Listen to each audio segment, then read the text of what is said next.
అమ్మని. నా మీద ఎన్నో బాధ్యతలు ఉన్నాయి. నేను ఎంతో కష్టపడి నా కుటుంబాన్ని చూసుకుంటున్నాను. నేను ప్రొద్దున్నే లేచి పనంతా చేసుకొని పిల్లలకు బడికి పంపిస్తాను.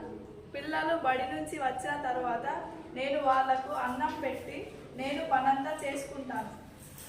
నేను రాత్రికి అన్నం వండి అందరితో కలిసి అన్నం తిని పడుకుంటాను.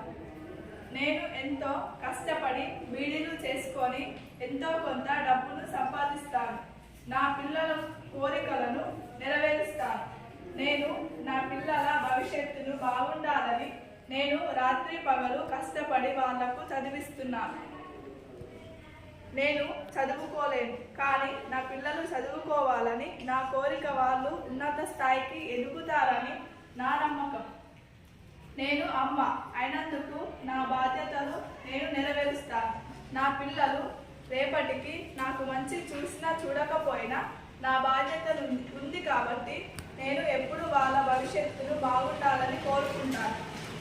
నేను ఇంత ఎందుకు కష్టపడుతున్నానంటే నా పిల్లలు బాగా చదువుకొని రేపటికి వాళ్ళ భవిష్యత్తు బాగుండాలని, వాళ్ళు వాళ్ళ కాళ్ళ మీద నిలబడతారని, వాళ్ళ కోరికలను వాళ్ళే నెరవేర్చుకుంటారని ఉద్దేశంతో వాళ్ళకు కష్టపడి పిల్లలకు చదివిస్తున్నాను. నాలో బయట ఎంత ఆనందం ఉందో అంతకంటే ఎక్కువ బాధ నా మనసులో ఉంది. నాన్న లేకపోయినా పిల్లలకు అమ్మని ఎలాగో చూసుకుంటుంది, కానీ అమ్మ లేకపోతే పిల్లలకు బ్రతకడం కష్టం. పిల్లలకు ఏ కష్టం వచ్చినా ఏ బాధ వచ్చినా ఫస్ట్ అమ్మకే చెప్తారు. నేను ఒక అమ్మని కాబట్టి నాకు పిల్లల బాధ తెలుసు.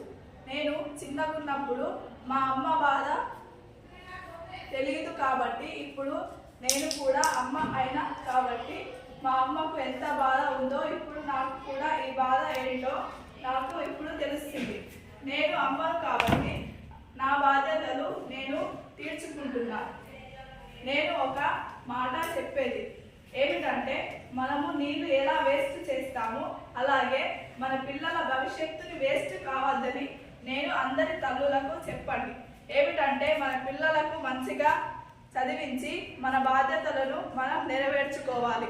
వాళ్ళ హక్కులను వాళ్లకు పొందేలా చేయాలి. ఇదే నా ఆత్మకథ. ఇంతటితో ముగింపు.